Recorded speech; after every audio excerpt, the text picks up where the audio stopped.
everyone. This is your host, Brittany, and thank you for joining me on this week's episode of PCAT and Pre-Pharmacy Podcast, where we talk everything pharmacy from the pre-pharmacy journey to life after pharmacy school. Now, in the world of technology, there have become different options that students have to obtaining their doctorate of pharmacy degree. Now, if I haven't mentioned before, I have chosen to do a distance pathway rather than the traditional on-campus route. And when I tell people about my program and they ask me, when am I leaving for school? And I tell them I'm not really going anywhere, I can watch my lectures online and do hands on things during the summer when I go to the actual campus. They kind of give me a weird look like they don't believe that I'm attending a legit school. And it's okay. I do see this maybe coming an option at other, like more pharmacy schools in the future. But right now, I don't think that this option is available for all schools. And also, this was an option for me before the quarantine and things started. So this was a legit distance program that already existed before everything that's going on in the world now. So to give you guys more information about this option, I did invite somebody who is going into her fourth year. She is in a distance program like I will be attending. And she's just going to talk about like what her typical day looks like and how she's able to stay connected with her classmates and then also still be engaged in school activities. So if this is something that you're interested in, make sure to stay tuned. Now let's get started with the show.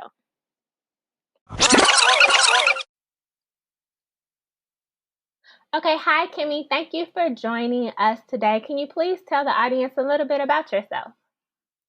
Okay, hi everyone. My name is Kemi Lewis. I'm originally from West Lafayette, Indiana. In the past few years, I spent a little bit of time living in Washington State, but I moved back here to Indianapolis now about a year ago. Oh, wow. You're not that far away. I'm in Chicago. Yeah, that's like actually, I was in Chicago for my birthday this year in January. Oh, I didn't know. We'll hook up after. So, in my free time, which is pretty limited these days, school keeps me pretty busy, but I enjoy watching TV, like binge watching reality TV shows or whatever I find on Netflix. I like to talk with my family and spend time with them. I also like shopping and pampering myself, honestly, because life is stressful and Who it's doesn't? nice to, yeah, right. Oh, good. Thank you so much for that. Can you please tell us like what attracted you to the pharmacy profession? Okay, yeah. So how I started, I guess, my path to pursuing a PharmD, I got a job at a community pharmacy actually. So I started working at that pharmacy in June. And then at the time I was already in college. I was a biology major and I knew I wanted to work in healthcare. I just didn't know what capacity. So I was just a biology major and I really fell in love with the job. And so I decided that following semester, I was going to change my schedule and be a pre-pharmacy major. And so that's what I did. Oh, great. Now, did you did you do a gap year or anything, or did you go straight into pharmacy school? So, um, yeah, my journey to pharmacy school was pretty odd, I guess, or I Oh don't no, that's why we're here. Tell us all about it. We want to know. know. Okay, so after high school, I went to a small school for a year and I played tennis there. Um, and I ended up moving back home after that first year, and then I started going to a community college. And then after that first year, or excuse me, next year back home, I decided to go to Purdue. And that's where, I was like, okay, I'm going to be a biology major. And I still didn't know what area of healthcare I wanted to pursue. So then during that year, or excuse me, after that year, I ended up that was that June when I got that job in the pharmacy. And so after that, after I decided I'm going to pursue pharmacy, I transferred schools again because I wanted to have a bachelor's degree to fall back on just in case. And so I decided to be a health science major with a concentration. Like basically, I ended up going to IUPUI here in Indianapolis. And so they have a degree where it's health science, but it's for people that want to go pre-med or like their pre-optometry or, anything like that, which really is what I thought I wanted to do first, which was optometry. But anyways, I ended up doing pharmacy. So I graduated with my bachelor's degree in 2017. And then I started pharmacy school the same year. Oh, okay. That's really cool. Sounds like Purdue. I know that. That's down the street.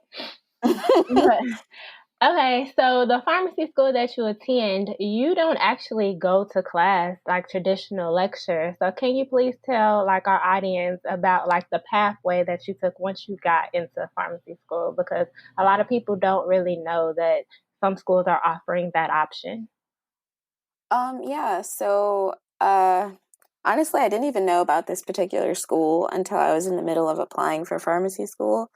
My now husband was in the Army, and so that's how I landed on deciding to be a distance student. I thought we were going to have to do the long distance thing for a while, but after I applied to my number one choice school, Creighton actually sent me a letter, and they asked me to apply. So that's where I go, Creighton University. The school's in Omaha, but I live in Indianapolis, like I said. And so, well, now I do live in Indianapolis. I've moved a couple times while I've been in school, so that's been pretty cool too. I really like the flexibility that the degree offered, and that I could continue to be wherever my husband was if need be, but then also continue to pursue my goal. And so that's how I landed on that. Oh, good. And can you just give us like, say this is a lecture day or something like that. Can you just give like the audience like a typical rundown since you have the flexibility of being home and not attend physical lectures? Like, do you have to attend lecture or how does it go? Okay, so really it kind of just depends on the class.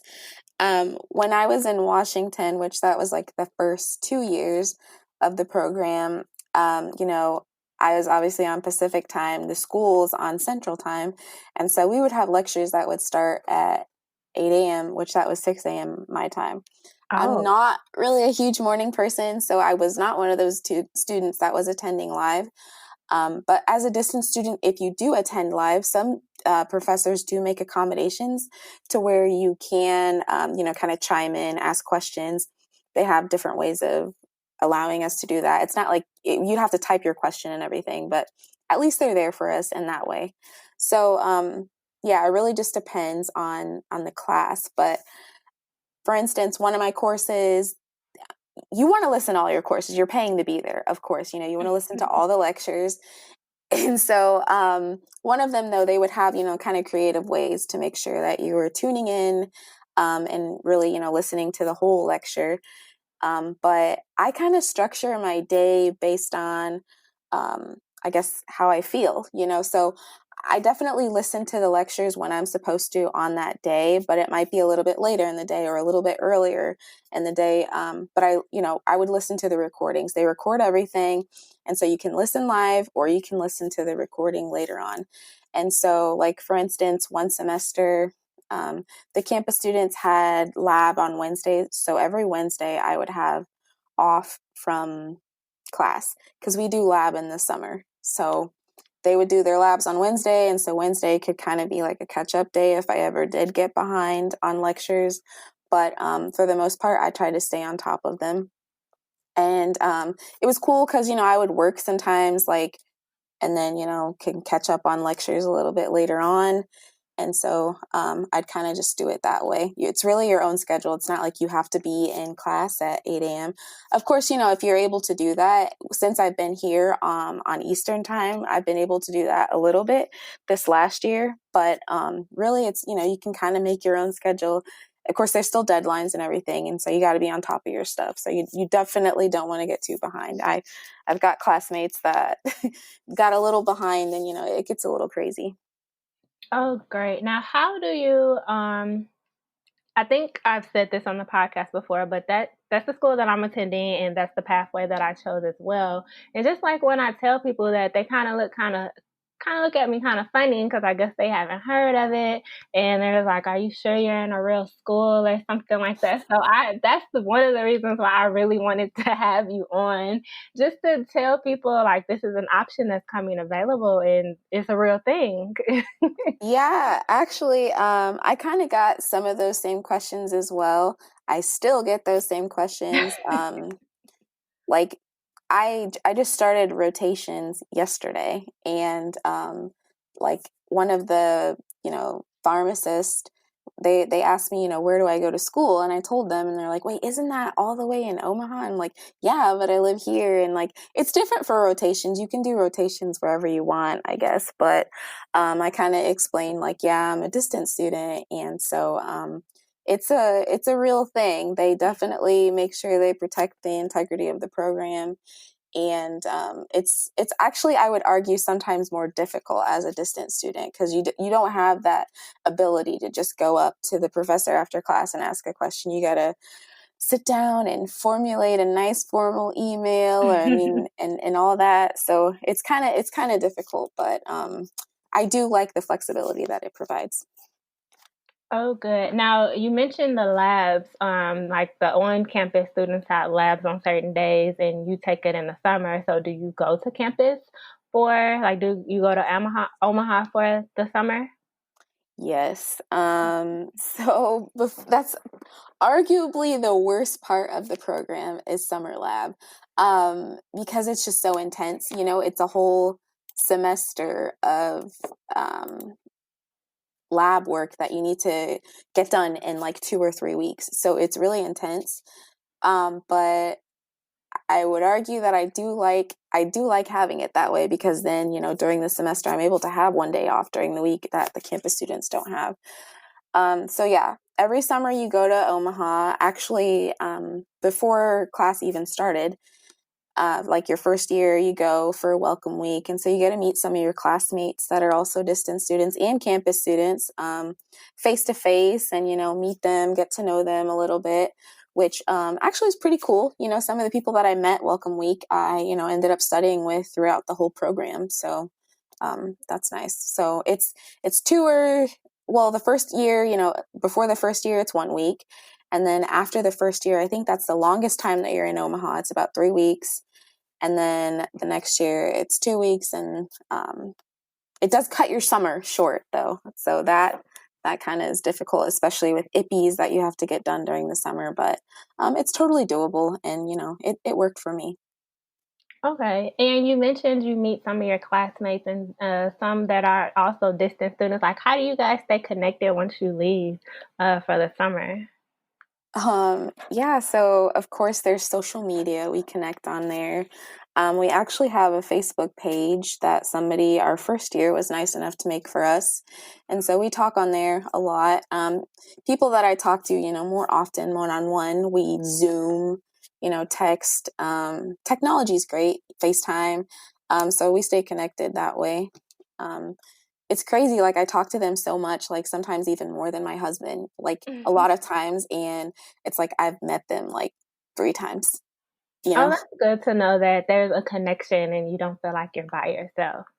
No, definitely not. I definitely, had to put myself out there that first, summer, to try to meet people, go to social events, get to know people. But it was a lot of fun too. And so those are like the people, like my day ones, like they've been with me through this whole didactic portion of the curriculum. Oh, good. That's good to know. I'm an extroverted introvert, so I like to talk.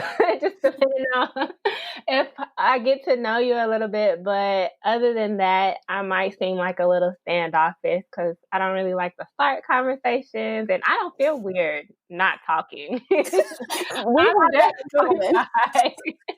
I'm definitely comfortable not speaking, like sitting next to each other and not speaking, but I'm gonna do better.